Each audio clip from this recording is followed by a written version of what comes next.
Oi, gente, eu sou Tainá Bahia. E eu sou a Patrícia Lino. Hoje estamos aqui com Miguel Carvalho, que é CEO da Take It, uma startup que surgiu em 2020, quando ele começou a identificar as dores que o estabelecimento de alimentação enfrenta. Hoje, a Take It tem o propósito de transformar a experiência de gestores, funcionários e clientes de restaurantes.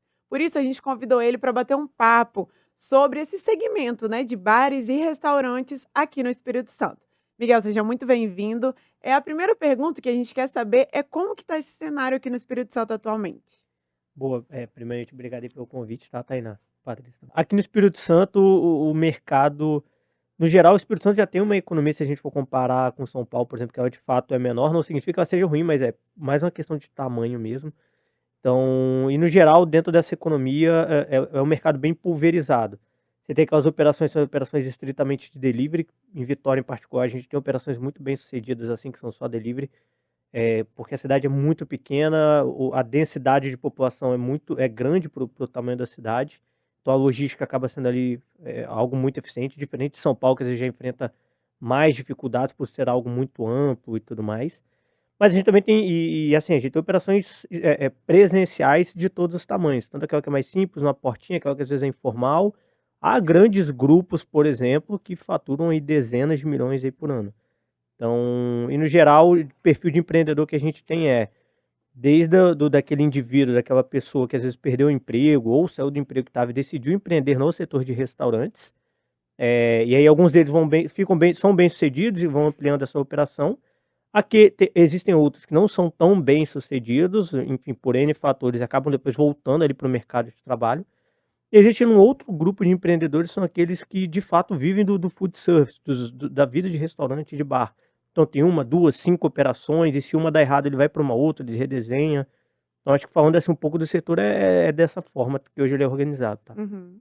Legal, Miguel. E são perfis muito diferentes, né? E para você que oferece o serviço, eu acredito que a fidelização de cada segmento desse ou cada perfil desse seja um desafio. Como que a Take atua hoje para trabalhar principalmente fidelização e engajamento nessa área que é, por si só, desafiadora, né? Também para o próprio empreendedor. Tá, então dentro da parte de fidelização, a gente tem tanto fidelização, o desafio da Take It fidelizar o dono do restaurante, que ele é nosso cliente, como entregar tecnologias para que esse dono de restaurante fidelize o consumidor Uhum. final ali, que é o cliente dele. Falando da nossa parte, a gente entendeu que uma forma eficaz de fidelizar o dono do restaurante é a gente criar tecnologias que abracem toda a jornada dele como gestor operacional e tudo mais. Hoje o nosso mercado, assim, de softwares para restaurante, existem aqueles que cuidam só da parte de gestão, Uhum. aqueles que cuidam só da parte de cardápio digital, aqueles que criam só CRM, que são os programas de fidelização, aqueles que vão só na parte de totem. A gente entendeu que um grande diferencial nosso é pegar tudo que ele precisa de tecnologia, toda essa jornada dele, colocar numa empresa só, que no caso é a gente, e na gente ele encontrar tudo que precisa. Com isso, a gente viu que é muito mais fácil ele ter aderência a tecnologias. Hoje, por exemplo, 30% da nossa base usa programa de fidelidade CRM no ambiente presencial. Mas é muito pouco provável que uma pessoa vá em a cada 3 restaurantes, um tem alguma prática digitalizada de CRM, né. Uhum. A gente entende que isso acontece porque quando a gente entrega tudo numa coisa só, num produto só, fica mais fácil o contato. E isso, essa questão de, por exemplo, de criar esse ecossistema, a gente entendeu que não é só de gestão ou de um PDV que o dono de restaurante precisa. O dono de restaurante hoje em dia ele quer vender mais, ele quer fidelizar o cliente dele, ele quer reduzir custo às vezes com mão de obra, é o que a tecnologia no caso faz para praticamente todas as empresas, reduzir custos, né, otimizar, potencializar também outras despesas. Mas ele quer também reduzir, por exemplo, a dependência. O setor de bares e restaurantes tem uma dificuldade gigantesca com mão de obra, que nem todo mundo está disposto a trabalhar final de semana, feriado, que é quando as outras pessoas saem para se divertir. Então, criar tecnologias que automatizem, que potencializem a mão de obra que ainda está lá, acaba sendo diferencial e com isso a gente consegue fazer com que o dono de restaurante tenha ferramentas para fidelizar o cliente final dele. Muito E legal. pensando, depois de pensar, né, nessa estrutura completa, nessa experiência completa, né, do dono de um restaurante, o que que você considera, assim, que é fundamental para o crescimento do negócio, assim, que é inegociável? Para crescer, para o negócio se desenvolver, o que que você citaria que precisa Do dono do restaurante, você diz, ou da Take It em da si? Take It? Tá, o que que a gente precisa que é primordial para a Take It crescer como. Isso. Tá boa, acho que assim, a gente aqui tem, dentro da nossa estratégia, a gente tem uma obsessão assim, absurda pelo cliente, mas não só pelo cliente que está pagando a gente, né? existe o gestor, que é o cara que paga a gente, mas no geral quem usa o que a gente faz é a pessoa do caixa, é o garçom, é a pessoa da cozinha e também o gestor. Mas quem ainda tem mais contato com a gente, com a tecnologia que a gente cria, não é o gestor. O gestor ele entra em alguns momentos para fazer a gestão, olhar. Mas é quem está no caixa, cozinha e tudo mais. Então, por exemplo, recentemente a gente estava em São Paulo, a gente estava inaugurando uma operação grande lá e eu decidi visitar. Em 2 horas que eu fiquei lá mais ou menos com o pessoal do caixa, e realmente era do caixa, da cozinha, cara, a gente criou um negócio em uma semana que era super simples de se criar, mas nada intuitivo de se identificar, porque a gente não tá lá, né? Cara, e o pessoal tá apaixonado e eles indicaram a gente, agora a gente tá ganhando mais ou menos 10 restaurantes só por causa de uma, entre aspas, bobeira. Então, resumindo assim cara, a obsessão no cliente em criar coisas que de fato vá facilitar a vida, mas nunca olhar só para o gestor. Porque se o garçom tiver mais experiência, ou ele vai sair, ou ele vai reclamar que o gestor não sabe se o gestor vai ter mais experiência, ou vai dar problema na cozinha na sexta-feira, ou a pessoa do caixa vai ter dificuldade, vai dar vai dar furo de caixa, vai faltar dinheiro, vai levar transtorno para o gestor. Então a gente entendeu que se a gente tratar bem os colaboradores dele, com tecnologias desenhadas para os colaboradores dele, a vida do gestor fica mais fácil, o gestor continua com a gente, paga, recomenda, enfim. E acho que esse setor de bares e restaurantes é muito delicado, porque qualquer erro em qualquer processo ali pode gerar uma coisa muito muito maior, né. Exato, por exemplo, às vezes, sei lá, banco, às vezes a gente tá mais experiência com banco, mas, cara, dá tanto trabalho se trocar, às vezes de conta, você continua. Mas é bem comum, às vezes, pô, você vai sai sei lá, você vai sair com seus amigos, vai pra um barzinho, pra um restaurante, seja o que for. E às vezes você faz isso 1, 2 vezes na semana, porque é semana corrida. E se você tiver mais experiência, cara, às vezes essa pessoa vai na rede social e detona o lugar, Sim. ou você nunca mais volta. Hum. Então restaurante ele lida muito com pico, né, tá vazio, de repente tá com fila na porta. Isso tudo no mesmo dia ali. É muito difícil eventualmente esse restaurante vai cometer erros. Quanto menos faz parte do jogo, né, é humano, ninguém é perfeito. Mas em termos de tecnologia, quanto mais a gente ajuda ele a reduzir esses erros, ou caso erre, identificar de forma rápida, para que pô, o cliente às vezes, dependendo do erro, o cliente entende que esse erro acontece, o cliente final. Mas se a gente criar formas do restaurante identificar isso rápido e poder corrigir, essa pessoa sai super satisfeita, porque ela entende. Já se às vezes é algo generalizado que acontece o tempo todo, cara, esse cara vai acabar quebrando. Então, tentar entender, cara, a não só, cara, que o restaurante é só um varejo, existem particularidades do setor de restaurante que não se replica em nenhum outro. Acho que é justamente esse entendimento e tem muito a ver até com o nosso surgimento até hoje, que faz com que a gente às vezes se descole de outras empresas, outros concorrentes, consiga se diferenciar. Que legal. Aproveitando que você está olhando para dentro, né, falou da Take It, o que que você acha que destaca a Take It? Você falou do olhar para o cliente o tempo inteiro, mas o ambiente de uma startup, ele exige a inovação o tempo inteiro e vocês trabalham com tecnologia. Como que vocês trabalham, dentro da Take It para se manter, inovador e entregando esse diferencial na experiência do cliente, que é aquele que contrata vocês?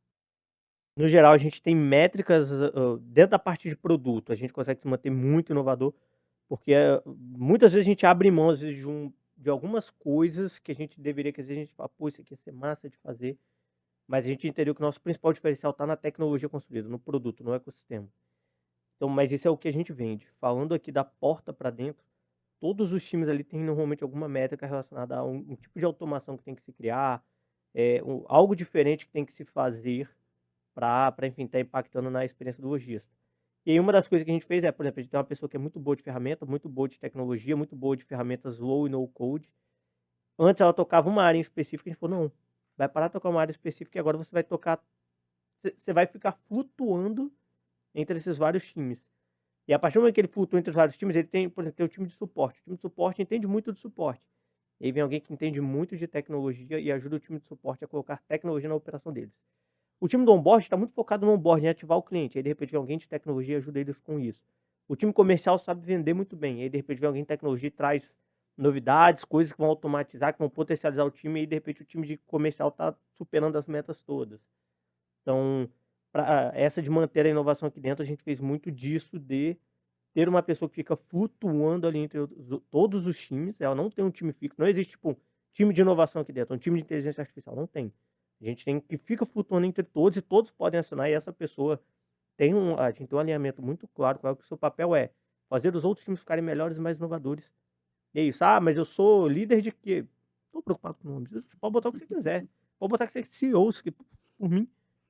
Mas assim, a gente tá muito mais preocupado com a missão e como a gente se vê aqui dentro do que como os outros vão ver de fora, em relação a esse tipo de coisa. Então, não é algo que a gente vê outras empresas fazendo, mas, pô, cara, pra gente tá funcionando muito bem e é isso. Independente do que vai estar no LinkedIn, sei lá.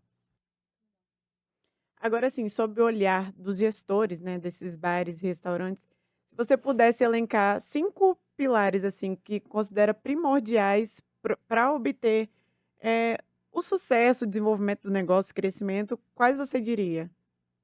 Tá, pro dono resolve. Primeiro, de fato, é a experiência do cliente. E a experiência do cliente não significa você ter o prato mais gostoso ou a experiência existe o posicionamento de restaurante e restaurante. Tem aquele restaurante que ele é instagramável.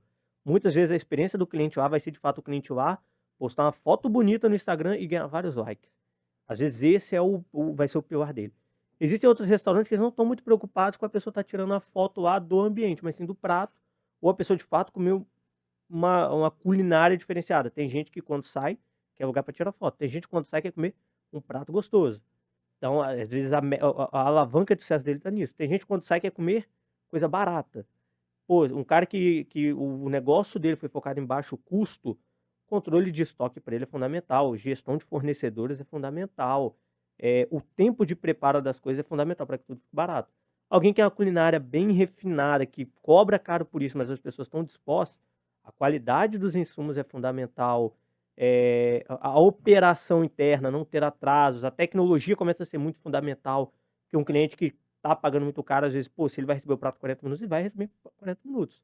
Um lugar, às vezes, que vende no preço, fala que às vezes é 20, 30 minutos pro cliente, se ficar 1 hora, o cliente sabe o que acontece. Um lugar que é instagramável, pô, ele tem que estar tendo um crescimento ali em rede social e tudo mais, porque no final das contas é isso ali que ele vai fazer.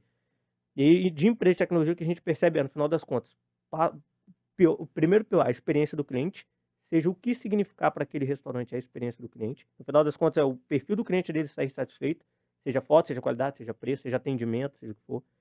Depois, a operação dele como um todo ficar bem fluida. Então, muito restaurante bate cabeça com quebra de estoque, falta de produto. O cliente chega, demora sempre absurdamente, o cliente passa, para de perder confiança, o cliente tem uma expectativa e outra, então essa parte operacional está redonda. A mão de obra dele estar satisfeita com o trabalho, do tipo, conseguir fazer bem o trabalho dele, não tem nenhum empecilho que está sempre atrapalhando. Eu não diria nem 5, eu diria que esses são os 3 pilares. Se a experiência do cliente estiver boa, se a operação dele estiver redonda, se os funcionários dele estiverem felizes, forem bem tratados, a tendência é que um funcionário bem tratado trate bem o cliente final. Então, o cliente final sendo bem tratado, a operação estando redonda, né, ele tendo um controle de custo, tendo essa receita, porque a experiência do cliente está boa, esse cara vai ter sucesso. E no geral, quando ele não tem sucesso, se você parar para procurar, ele está errando em alguma coisa de estratégia.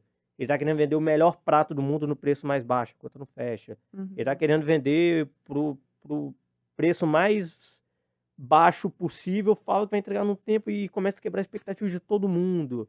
Ou é um cara que às vezes acha que o negócio dele faz tanto, você pode tratar muito mal os colaboradores dele. Os colaboradores dele, no final das contas, estão tratando mal os clientes, estão sendo impacientes. O cliente não volta. No geral, quando a gente vê restaurante quebrando, a gente muitas vezes encontra isso.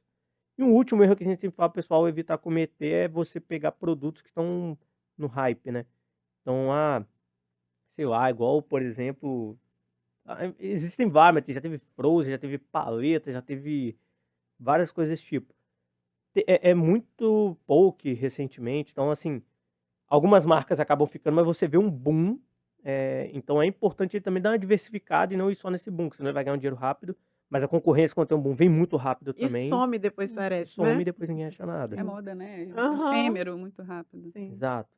Aproveitando, Miguel, para encerrar, né? Você usou um termo que eu achei interessante, eu acho que vale a pena a gente compartilhar também, que é o alavanca de sucesso, né? Então, a gente citou aqui alguns cases, para o caso específico dos donos, né, de bares e restaurantes, mas quem está pensando em empreender, quer tirar a startup do papel, aquela pessoa que às vezes tem o desejo de montar uma startup ou o próprio negócio, mas não sabe por onde começar. O que você acha ali que seriam as dicas de alavanca de sucesso para o perfil dele como um CEO ou um founder, para que ele consiga aí construir uma startup ou o próprio negócio? Tá, eu acho que o primeiro ponto, acho que normalmente quando a pessoa cria um negócio ali e tal, No final das contas, o negócio você tem que resolver algum problema, porque se não tiver problema para resolver, o mundo for mil maravilhas, ninguém vai te contratar. A Aham. pessoa vai gastar algum dinheiro porque, cara, ela tem alguma necessidade que precisa ser atendida, que não está sendo suprida. Então, e ela fala, pô, essa pessoa aqui ou essa empresa talvez supra essa minha necessidade. Então, tem alguma dor. Então, primeiro identificar essa dor. Eu acho que o segundo que é fundamental é a pessoa não ter o medo, o empreendedor não ter o medo de viver aquela dor que ele está se propondo a resolver. Acontece muito, acho que durante o empreendedorismo a pessoa acaba virando um pouco de empreendedor, sei lá, para botar no LinkedIn que ele é empreendedor, e aí ele começa a achar que está resolvendo as, nossa, eu vou resolver essa solução. Mas ele não conhece quem, falando do nosso ponto aqui, por exemplo, cara, se a gente não tiver amigo garçom, se a gente não contratar garçom aqui para dentro da equipe aqui para às vezes exercer outras funções, se nosso time de tecnologia não for ver o que, que o caixa lá do restaurante está passando, se eles não entrarem na cozinha no sábado à noite, pau quebrando, calor, fio, a gente reclamando, aquele ambiente Uhum. caótico, sair do conforto do escritório e viver de fato essa dor, dificilmente ele vai saber como resolvê-la. Uhum. Na faculdade de engenharia, o professor meu falava muito que existe um engenheiro de escritório e existe aquele engenheiro bom, que é o cara que vai para a rua, para a lama, para a poeira. Normalmente esse é o cara que entende a solução. Porque quando você está muito no escritório, muito na salinha, muito atrás de uma mesa, com um terno, você vai criar a solução para o mundo perfeito, só que Uhum. o mundo ele é totalmente imperfeito. Então acho que a alavanca do sucesso é primeiro você ter alguma eh, essa esse descontentamento com a cara, aquilo ali tá muito errado, eu vou Uhum. resolver isso. Seja para quem for, né? Desde a resolver, às vezes, ali às vezes com um público que é até um pouco mais invisível, então às vezes ele é um garçom, às vezes um motoboy, esse tipo que às vezes as pessoas não dão muito valor. Cara, mas é uma galera que tem uma dor gigante. E quanto mais dor essa pessoa tem, mais fácil é você de fato Uhum. gerar valor para ela, e eventualmente se você gera um valor para ela, você vai capturar.